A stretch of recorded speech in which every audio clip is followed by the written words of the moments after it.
Welcome to unlimited education friends. मैं हूं अभिजीत कुमार। बात करने जा रहा हूं रेलवे एनटीपीसी एग्जाम के बारे में और इसमें हम लोग देख रहे हैं detailed analysis about cut off. मैंने 10 से 12 बोर्ड का जो है सो एक्सपेक्टेड कट ऑफ का लेक्चर बनाया हुआ है, तो आप लोग डिस्क्रिप्शन में जाकर के देख लेना। आई थिंक 4 से 5 बोर्ड तो ऐसा है जिसका कट ऑफ का लेक्चर लगभग 10,000 प्लस लोगों ने देखा हुआ है अभी तक। और काफ़ी स्टूडेंट का डिमांड आया था कि सर अभी तक आपने अजमेर बोर्ड का कट ऑफ नहीं बनाया है, तो ये लेक्चर अजमेर बोर्ड वालों के लिए है। और एक इम्पॉर्टेंट अनाउंसमेंट, रांची बोर्ड वालों ने तो तहलका मचा के रखा हुआ है। जितने भी बोर्ड हो ना, सभी बोर्ड का अलग अलग टेलीग्राम ग्रुप का लिंक बनाया गया है। आपको मैं बोलूँगा, आप अपने बोर्ड से कितने स्टूडेंट को जानते हो जिसने अप्लाई किया हुआ है आपके बोर्ड से, तो आप बोलोगे सर 10, 15, 20, 25। लेकिन हम लोग जो ये लेक्चर बनाते हैं, ये आपका एग्जाम खत्म होते होते 1 लाख के आसपास लोग देखोगे। कम से कम 10,000 से 20,000 स्टूडेंट जो होगे सो सिर्फ इस बोर्ड का होगे, जो इस ग्रुप में होगे, है ना। तो इससे फायदा क्या होगा, आप लोगों को आपस में डिस्कशन करना है। आपको अपने बोर्ड से मतलब होना चाहिए, किसी और बोर्ड से मतलब नहीं होना चाहिए, बिकॉज सारे बोर्ड का कट ऑफ अलग अलग जाएगा। और अभी से लेकर के ज्वाइनिंग तक आपका कुछ भी होगा तो अपने बोर्ड से ही होगा, है ना। तो जाओ आपस में दोस्ती बनाओ, एक दूसरे से पूछो किसका कितना आ रहा है, इससे आपको भी एग्जैक्ट आइडिया लगेगा। तो डिस्क्रिप्शन में टेलीग्राम ग्रुप का लिंक है, अपने अपने बोर्ड का ग्रुप में ज्वाइन हो जाओ। कोई दूसरा बोर्ड में मत ज्वाइन होना, ओके, सिर्फ अपने बोर्ड में। तो चलो यहाँ पे expected cut off for NTPC CBT 1 Ajmer board. तो अजमेर बोर्ड के बारे में थोड़ा सा एनालिसिस कर लेते हैं। आगे बढ़ने से पहले कुछ लोग कमेंट करते हो और मैं इसका आंसर हर लेक्चर में बताता हूँ, लेकिन हो सकता है आपने वो लेक्चर नहीं देखा होगा। तो यहाँ पे देखो, अभी भी काफ़ी लोग कंफ्यूज हैं। कुछ लोगों का कहना है कि सर ऑल इंडिया वाइज मेरा कट ऑफ जाएगा, और कुछ लोगों का कहना है नहीं जोन वाइज जाएगा। तो आप क्लियर कीजिए कि आपका कट ऑफ जो आएगा एनटीपीसी का, वो ऑल इंडिया वाइज आएगा या जोन वाइज आएगा। तो आप बताओ, आपका कट ऑफ जोन वाइज आएगा, ऑल इंडिया वाइज नहीं आएगा, क्योंकि अलग अलग जोन में अलग अलग वैकेंसी है, अलग अलग अप्लाइड कैंडिडेट है। ओके, चलो अब ये जब मैं बता देता हूँ तब कुछ लोग कमेंट करते हो कि सर जोन वाइज आएगा, ये तो समझ में आएगा, लेकिन zone wise plus post wise आएगा या नहीं, ये बताइए। तो देखो, जोन वाइज आएगा आपका, okay, zone wise plus post wise नहीं आएगा। ये आपका सीबीटी 2 में आएगा। यहाँ पे जो 1.26 करोड़ देख रहे हो ना, ये सिर्फ भीड़ है, और सीबीटी 1 जो है वो आपका स्क्रीनिंग इन नेचर है। मतलब रेलवे को क्या करना है, सिर्फ भीड़ को कम करना है। तो उसको जो है सो 20 टाइम्स का सिलेक्शन करना है और कट ऑफ देना है, ओके। और सारा एनालिसिस वो सीबीटी 2 में करेगा कि किस बोर्ड से किस पोस्ट के लिए कितना कट ऑफ जाएगा, ठीक है। तो फिलहाल आप लोगों को पता चला कि आपका जो है सो जोन वाइज आएगा, zone wise plus post wise नहीं आएगा, ये आपका सीबीटी 2 में आएगा। अब कुछ लोग कमेंट करते हैं, हाँ एक बात याद रखना, जोन वाइज आएगा लेकिन कैटेगरी वाइज आएगा, यूआर का, ओबीसी का, SC/ST का अलग अलग आएगा, ठीक है। अब कुछ फीमेल कैंडिडेट लोग कमेंट करती हैं कि सर फीमेल का कट ऑफ बताइए। तो देखो, मेल हो या फीमेल, सेंट्रल गवर्नमेंट का जॉब है, फीमेल के लिए अलग से कोई रिजर्वेशन इसमें नहीं है। आप लोग वैकेंसी टेबल देखना, सबका एक ही है। कहीं पे आपका फीमेल का कितना वैकेंसी है वो नहीं दिया हुआ है, और कितना रिजर्वेशन है वो भी नहीं दिया हुआ है। तो आप मेल हो या आप फीमेल हो, आपका कट ऑफ एक ही रहने वाला है। कुछ स्टूडेंट कमेंट करते हो कि सर ग्रेजुएट लेवल और अंडर ग्रेजुएट लेवल का जो अलग अलग पोस्ट है उसके लिए कट ऑफ अलग अलग जाएगा या एक रहेगा। तो उसका लेक्चर चैनल पे आएगा, आप लोग जो है सो वहाँ पे डिटेल्ड में देख के समझ लेना। और वो आपको कब पता चलेगा, या कोई सा भी इंफॉर्मेशन का वीडियो, प्रिपरेशन का वीडियो, अभी से लेकर के ज्वाइनिंग तक का वीडियो इस चैनल पे कुछ भी अगर आएगा तो आपको कब पता चलेगा, जब आप चैनल को सब्सक्राइब करके बेल आइकन का बटन प्रेस किए रहोगे। तो ऐसे करके आप बेल आइकन का बटन प्रेस करोगे तो आपका आ जाएगा, ठीक है। तो आप लोग सब्सक्राइब कर लेना। ये चैनल सिर्फ रेलवे ओरिएंटेड है, आप लोग जाकर के चैनल का कंटेंट देखो, सिर्फ रेलवे पे यहाँ पे बात होता है। ओके, चाहे रेलवे का कोई सा भी एग्जाम हो। तो अब यहाँ पे थोड़ा सा जैसे प्रिपरेशन करते हो तो प्रीवियस पेपर एनालिसिस करते हो, तो हम लोग थोड़ा सा प्रीवियस ईयर कट ऑफ देख लेते हैं और उससे हम लोगों को थोड़ा सा एग्जैक्ट आइडिया पता चलेगा। यहाँ पे देखो, ये 2015-16 का आपका NTPC का वैकेंसी है और उस टाइम पे अजमेर में 1088 सीट था। ठीक है, एक चीज़ और, कट ऑफ जो होता है, कट ऑफ वो आपका बहुत सारा चीज़ पे डिपेंड करता है। नॉर्मलाइजेशन स्कोर तो जानते ही होंगे, इसके अलावा नॉर्मलाइजेशन किस पे डिपेंड करता है, तो काफ़ी लोग जो है सो फॉर्मूला में जो टर्म है उस पे डिपेंड करता है। लेकिन इसके अलावा डायरेक्टली और इनडायरेक्टली, फार्मूला में जो टर्म है उस पे डायरेक्टली डिपेंड करता है और इसके अलावा जो मैं बताता हूँ उस पे इनडायरेक्टली डिपेंड करता है। ओके, तो क्या क्या चीज़ है जिस पे कट ऑफ डिपेंड करता है, तो नंबर ऑफ वैकेंसी कितना है, नंबर ऑफ अप्लाइड कैंडिडेट कितना है, number of intelligent applied candidate कितना है, आप जिस शिफ्ट में एग्जाम दिए हो उस शिफ्ट में आपका स्कोर कितना आया, टॉपर का स्कोर कितना है, एवरेज स्कोर कितना है, आपके शिफ्ट का लेवल कैसा था, है ना। बहुत सारा फैक्टर है। इवन आपका जो है सो थोड़ा सा बोर्ड का लोकेशन भी मैटर करता है, इसको भी याद रखना, क्योंकि कुछ इंटेलिजेंट लोग होते हैं वो मेन जोन से अप्लाई करते हैं कि मेरा जॉब लगेगा तो जिंदगी भर यहीं पे जॉब करेंगे। तो बहुत सारा फैक्टर है और आपका अपना अपना थिंकिंग भी है। तो कट ऑफ सब चीज़ पे डिपेंड करता है। ये आपको क्लियर हुआ। अब देखो, पहले आपका 1088 वैकेंसी था और 15 गुना का सिलेक्शन होता था। लेकिन रेलवे क्या किया था ना, जब CBT2 का एग्ज़ाम ख़त्म हुआ था तो वहाँ पे वो 54 सीट को कम कर दिया था रेलवे। तो आपका जो है सो 1034 सीट पे ही वो सिलेक्शन लिया था। लेकिन आपका CBT1 का जो कट ऑफ आया था वो इसी सीट पे आया था, क्योंकि ये तो आपका CBT2 के बाद घटाया था ना, तो CBT1 का कट ऑफ आपका ओरिजिनल सीट पे आया था और उस टाइम पे 15 गुना का सिलेक्शन था। इस टाइम पे 20 गुना का सिलेक्शन है, इसको भी याद रखना, ये भी कहीं ना कहीं कट ऑफ डिसाइडिंग फैक्टर होगा।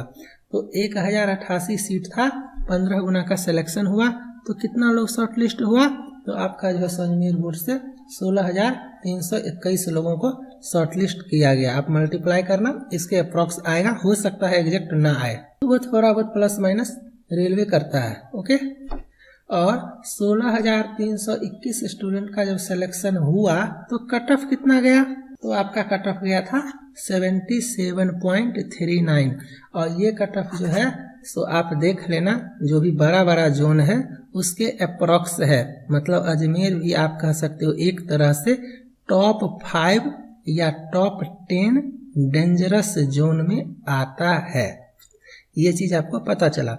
और वहाँ पे आपका अजमेर का कट ऑफ था 77.39 जनरल कैटेगरी से और OBC से आपका 70.93 था। कुछ लोग क्या करते हैं, डायरेक्ट इसको माइनस करेंगे और बोलेंगे कि 7 मार्क्स का डिफरेंस था, बट ये आपका नॉर्मलाइज्ड स्कोर है, इसको भी याद रखना। ये आपका नॉर्मलाइज्ड स्कोर है, रॉ स्कोर नहीं है। क्लियर है। मैं जो आपको कट ऑफ बताऊंगा वो आपको रॉ स्कोर बताऊंगा, क्योंकि नॉर्मलाइजेशन के बाद आपका स्कोर कितना होगा ये आपको भी नहीं पता, मुझे भी नहीं पता, लेकिन आपको ये तो पता है ना कि कितना स्कोर आप ला सकते हो रॉ में, क्योंकि आपने एग्जाम दिए होगे ना। चलो, तो ये आपको पता चला। अब यहाँ पे एक चीज़ और नोटिस करना, कुछ चीज़ है जो मैं क्लियर कर देता हूँ। ये है आपका CBT1 का स्कोर कट ऑफ और आउट ऑफ 100 कैलकुलेटेड है और ये नॉर्मलाइज्ड स्कोर है। और ये है आपका CBT2 या CBT3 जो समझो उसका कट ऑफ और ये आपका आउट ऑफ 100 है। यहाँ पे काफ़ी लोग कमेंट करते हो कि सर CBT1 तो मेरा 100 मार्क्स का होता है और CBT2 मेरा 120 मार्क्स का होता है ना। तो ये जो नंबर आया है आपका ये 76.74 या जो भी, ये तो आपका आउट ऑफ 120 है ना। तो जी नहीं, आप गलत सोच रहे हो, ये 120 का कन्वर्जन है 100 में। ओके, जैसे कि मान लो ये कमर्शियल अप्रेंटिस मिला है तो ये 87 आउट ऑफ 100 है। हो सकता है किसी स्टूडेंट का 120 में 104 आया होगा, हो सकता है, ठीक है। तो इसका क्या हुआ, कन्वर्जन हुआ 120 का 100 में, तो ये भी आपका 87 पे आ गया। ऐसा वो करता है। आप कोई सा भी स्कोर देखो, आपका कहीं पे भी 100 प्लस नहीं दिखेगा। किसी भी बोर्ड में देखना, कहीं पे भी 100 प्लस नहीं दिखेगा, सब आपका 100 से कम ही होगा, क्योंकि वो 100 पे ही कैलकुलेटेड होता है। तो ये आपको पता चला। अब यहाँ पे एक चीज़ आप और नोटिस करना कि आप CBT 1 क्वालिफाई कर जा रहे हो 77 पे, ध्यान से देखना, लेकिन 72 में आपको कॉमर्शियल अप्रेंटिस मिलता है 87 पे। आप 77 पे क्वालिफाई कर रहे हो CBT 1, बट आपको पोस्ट चाहिए मान लो कॉमर्शियल अप्रेंटिस का, तो आपको लाना पड़ रहा है 87। अब बताओ कितना का डिफरेंस है कट ऑफ में, है ना। कहना क्या चाह रहा हूँ इतना देर से, अगर आपका एग्जाम हो चुका है ना, आप लोग अभी से बिना अपना टाइम वेस्ट किए प्रिपरेशन सीरियसली स्टार्ट कर दो, क्योंकि CBT 1 उतना टफ नहीं है। याद रखना, जॉब हाथ में आके निकलता है ना, जिंदगी भर रोना आएगा, और 5 साल कम से कम नेक्स्ट वैकेंसी के लिए फाइनल सिलेक्शन का, ठीक है ना। तो अगर आपको टाइम लगता है, इम्पोर्टेंट है आपके लिए, और अगर आप चाहते हो कि मिस ना हो, तो आप सभी को CBT 2 का प्रिपरेशन सीरियसली, रेगुलरली और कंसेप्चुअल ऐसे करके प्रिपरेशन आपको स्टार्ट करना पड़ेगा। क्योंकि ये 87 मतलब 104 नंबर लाना 120 में तभी ला पाओगे जब general science, math, reasoning, static, GK का सारा इंपॉर्टेंट टॉपिक काफ़ी काफ़ी काफ़ी ज़्यादा स्ट्रांग होगा आपका, ठीक है। तब जाकर के ये सब पोस्ट मिलता है। ओके, डिस्क्रिप्शन में एक ऐप का लिंक दे देता हूँ, जा करके आप लोग डाउनलोड कर लो, और वहाँ से सब कुछ, मैथ हो, रीजनिंग हो, टेस्ट सीरीज हो, जनरल साइंस हो, जो मिले वहाँ पे, जितना आपके कोर्स में डाला जा रहा है, mission RRB NTPC complete course करके वहाँ पे एक कोर्स है, उसमें जितना कंटेंट मैं ऐड कर रहा हूँ डे बाय डे, आपको बस ख़त्म करना है, नोट्स बनाना है, याद करना है, टेस्ट लगाना है। आपका परफॉर्मेंस रिकॉर्ड मेरे पास होता है। मैं आपको बताऊंगा कि आपको कितना अच्छा से प्रिपरेशन करना है, कहाँ कहाँ करना है, क्या करना है, कैसे करना है, तो मिस नहीं करना है। आप सभी लोग ऐप को डाउनलोड करो। तो इतना सारा चीज़ आपको पता चला। ये थोड़ा सा मोटिवेशनल लाइन था मेरे तरफ से, और सजेशन भी। अब यहाँ पे देखो, हम लोग इस बार 2019-20 का जो आपका एग्जाम है, इसका एक्सपेक्टेड कट ऑफ के बारे में बात करते हैं। ये सारा एक्सपेक्टेड है। Expected means what, based upon experience. Exact ना आप बता सकते हो, ना मैं बता सकता हूँ, और ना रेलवे का कोई एम्प्लॉय बता सकता है, जब तक कि वो आपका कैलकुलेटेड हो करके रिजल्ट नहीं आएगा तब तक। ओके, चलो। और कुछ लोग कमेंट करते हो कि सर एग्ज़ाम ख़त्म होने दीजिए उसके बाद कट ऑफ बनाइएगा। तो एग्ज़ाम ख़त्म होने के बाद ही बनाएंगे, ऐसा बात नहीं है। लेकिन जिसका एग्ज़ाम हो चुका है वो 2 महीना अपना बर्बाद नहीं करेगा, इसीलिए उसको जो है एक आइडिया, रफ आइडिया दिया जा रहा है कि वो अपना प्रिपरेशन स्टार्ट करे। और सीरियस स्टूडेंट प्रिपरेशन स्टार्ट कर चुके हैं। ऐसे ही नहीं, 7000 लोग जो है सो वहाँ पे आके ऐप पे पढ़ाई कर रहे हैं। ठीक है, अपना अपना थिंकिंग होता है। यहाँ पे देखो, अजमेर बोर्ड है, वहाँ पे आपका सीट 1088 था, वहाँ पे आपका सीट 1088 था, यहाँ पे आपका सीट 1773 है, अच्छा खासा सीट है। वहाँ पे आपका 15 गुना का सिलेक्शन था, 16,000 समथिंग का सिलेक्शन हुआ था CBT 1 में। यहाँ पे आपका 20 गुना का सिलेक्शन है, 35,000 के आसपास का सिलेक्शन है, ऑलमोस्ट डबल। उस टाइम पे 92 लाख के आसपास लोगों ने अप्लाई किया था, यहाँ पे 1.26 के आसपास लोगों ने अप्लाई किया है, करोड़ के आसपास। ये आपका है 1.5 टाइम्स अप्रॉक्स, अगर मैं मान के चलूँ तो। और ये आपका है 2 टाइम्स। मतलब क्या समझे, अगर आप रेशियो में कन्वर्जन करोगे तो कंपटीशन आपका पहले के कंपैरिजन में कम हो गया है। थोड़ा सा डीपली सोचो मैं क्या बताना चाह रहा हूँ। पहले के कंपैरिजन में कंपटीशन आपका सीट वाइज मैं बात कर रहा हूँ, मतलब एक सीट पे यहाँ पे जितना कंपटीशन था उससे कम हो गया है यहाँ पे, क्योंकि 20 टाइम्स का सिलेक्शन है। लेकिन इसके साथ साथ क्या हो रहा है, स्टूडेंट भी पढ़ने लगे हैं, ऑनलाइन प्लेटफॉर्म आ गया है, लोग पढ़ाने लगे हैं, अच्छा अच्छा कंटेंट अवेलेबल होने लगा है, लोग 5 साल से बैठे हुए हैं, पढ़ाई कर रहे हैं, अच्छा खासा स्कोर कर रहे हैं। तो क्या हुआ, ओवरऑल बात एवरेज पे आके ही अटक जाता है। अगर कुछ इंटेलिजेंट है तो कुछ वीक भी है ना। तो जब एवरेज करोगे तो बात ले दे के एक ही हो जाता है। यहाँ पे अगर मैं जनरल कैटेगरी का बात करूँ और आपने अजमेर बोर्ड अप्लाई किया हुआ है तो आपको कम से कम 66 प्लस रॉ मार्क्स लाना पड़ेगा। मैं रॉ मार्क्स के बारे में बात कर रहा हूँ, नॉर्मलाइज्ड स्कोर के बारे में नहीं। क्लियर है।